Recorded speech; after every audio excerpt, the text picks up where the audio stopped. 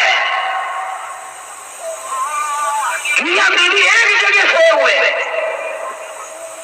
ادھر سے مسجد نبوی پہ کسی نے کھڑے ہو کر اعلان کر دیا، انفروا فی سبیل اللہ،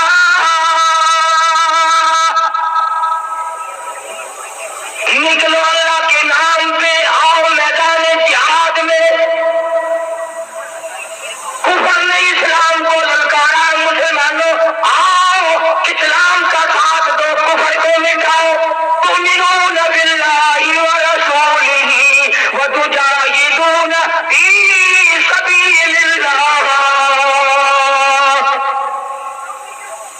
آؤ اللہ کے راستے میں آؤ، اپنا سب کچھ لٹاؤ، جان بھی، دین میرا ہو، حکم میرا ہو، گردن تیری ہو۔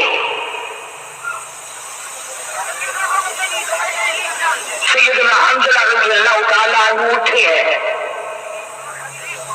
اپنی بیگم بیوی کے ساتھ سے اٹھے ہیں، وہ بھی ساتھ ساتھ اٹھ گئی، سامنے کھڑی ہے، یوں خاموش نگاہوں سے حضرت حنظلہ اس کی طرف دیکھ رہے ہیں، گھر والی کے چہرے کو دیکھ رہے ہیں، اس کے چہرے پہ کیا آثار ہے، بولے تو ہے نہیں، آخر وہ بھی تو صحابیہ تھی، تم میرے تیرے جیسا کلمہ تو نہیں پڑھتی تھی، زبان پہ کلمہ پیٹ میں پاپ، زبان پہ کلمہ پیٹ میں حرام، زبان پہ کلمہ آنکھوں میں حرام، زبان پہ کلمہ کپڑا اوپر حرام کا، کمائی حرام کی، رات دن ارادے بدماشی کے، حرام خوری کے۔ سیدنا حنظلہ رضی اللہ تعالیٰ عنہ کی گھر والی کہنے لگی، او حنظلہ، جو کچھ خاموش نگاہوں سے کہنا چاہتے ہو میں جان گئی ہوں، میں جان گئی ہوں، میں سمجھ گئی ہوں۔ حنظلہ نے پوچھا تو کیا سمجھی ہے؟ کہنے لگی میں یہ سمجھ گئی، جہاد میں جانے کے لیے کھڑے ہو، اللہ کے نام سے جان دینے کے لیے تیار کھڑے ہو اور انتظار کر رہے ہو مجھے خدا حافظ کہنے کا، میرا چہرہ اس لیے تار رہے ہو، میں کب روؤں گی، کب سسکیاں بھروں گی، کب ہسکیاں لوں گی۔ اور حنظلہ جس نبی کا تو کلمہ پڑھتا ہے میں بھی اسی نبی کا کلمہ پڑھتی ہوں، یاد رکھو میری طرف سے میں تمہیں خود خدا حافظ کہتی ہوں، جاؤ میدان جہاد میں چلے جاؤ اور یاد رکھنا واپس آنے کی کوشش نہ کرنا۔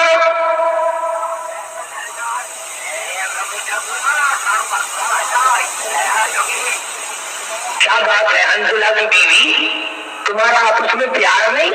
میرا نہیں بڑا ہے، تمہاری محبت نہیں ہوئی میاں بیوی کی؟ میں نے کہا بہت ہے۔ تمہارا مزاج نہیں ملا کہ کیوں نہیں ملا؟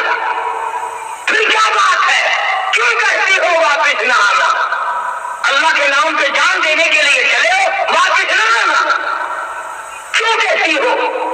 اپنے خامن کے شہید ہونے کی دعا کر رہی ہو؟ میں نے کہا کس لیے؟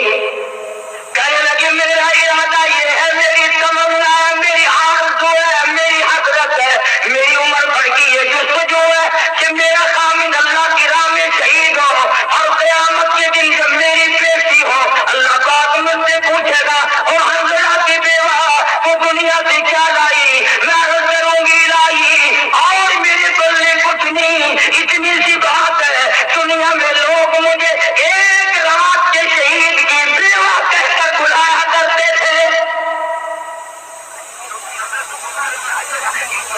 ایک رات کے شہید کی بیوہ کہہ کے مجھے بلاتے تھے۔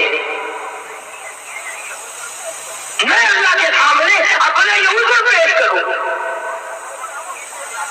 چنانچہ سیدنا حنظلہ رضی اللہ تعالی عنہ، کچھ عورت نے بات کی، کچھ اپنا جذبہ تھا، قرآن کی ایک آیت کا ایک کلمہ سن کر حضرت حنظلہ کو نہ پہلی رات یاد رہی، نہ دلہن یاد رہی، نہ بیگم یاد رہی، نہ دنیا کی زندگی آسائش اور آرام یاد رہا، بلکہ جو غسل جنابت کرنا تھا وہ بھی بھول گئے، جو غسل واجب تھا وہ بھی کرنا بھول گئے، تلوار لی اور میدان میں پہنچ گئے، تلوار لی اور میدان میں پہنچ گئے، اور وہاں جا کر کافروں کے مجمع پہ حملہ کر دیا، اور حملہ کرنے کے بعد کافروں نے حضرت حنظلہ کو شہید کر دیا رضی اللہ تعالیٰ عنہ۔ جہاد کے بعد، جنگ کے بعد جب لاشوں کو جمع کیا گیا تو حضرت حنظلہ کی لاش نہیں ملتی، حضرت حنظلہ رضی اللہ تعالیٰ عنہ کی لاش نہیں ملتی، صحابہ پریشان ہے، خود نبی کریم صلی اللہ علیہ وسلم بھی پریشان ہے کہ میرے حنظلہ کی لاش کیوں نہیں ملتی۔ لیڈروں کی نیت کچھ بھی ہو، میں سچی بات نہیں کرتا، مجھے کیا ضرورت پڑی گی، فلانا ایماندار تھا، فلانا بے ایمان تھا، فلانا اخلاص کے ساتھ تھا، وہ جیسے ہوں گے ان کا اللہ تعالیٰ جانتا ہے وہی ان کے ساتھ سلوک ہو جائے گا۔ بہرحال عوام نے قربانی دی تھی۔ ہماری برادری کے ایک نوجوان عالم تھے مولانا ممتاز شہید رحمۃ اللہ علیہ، علی پور شہر ضلع مظفر کی تحصیل ہے، حدیث پاک پڑھاتے تھے وہاں، بس وہ تحریک کا وقت تھا، یہاں ماتھے میں 2 گولی لگی، شہید ہو گئے، جنازہ پڑھ کر دفن کر دیا گیا۔ 1 سال کے بعد بارش ہوئی اور قبرستان میں پانی گھس گیا، مولانا کی قبر بھی گر گئی، ڈھہ گئی، اسے درست کرنے کے لیے جب قبر کو دیکھا گیا اور قبر سے باہر نکالا، ایک نہیں سینکڑوں آدمی گواہ ہے، پیٹ تو کیا پتا، کھال تو کیا کرتی، چہرے کی رونق میں بھی فرق نہ ہے۔ دیکھنے والے بتاتے ہیں کہ یوں معلوم ہوتا تھا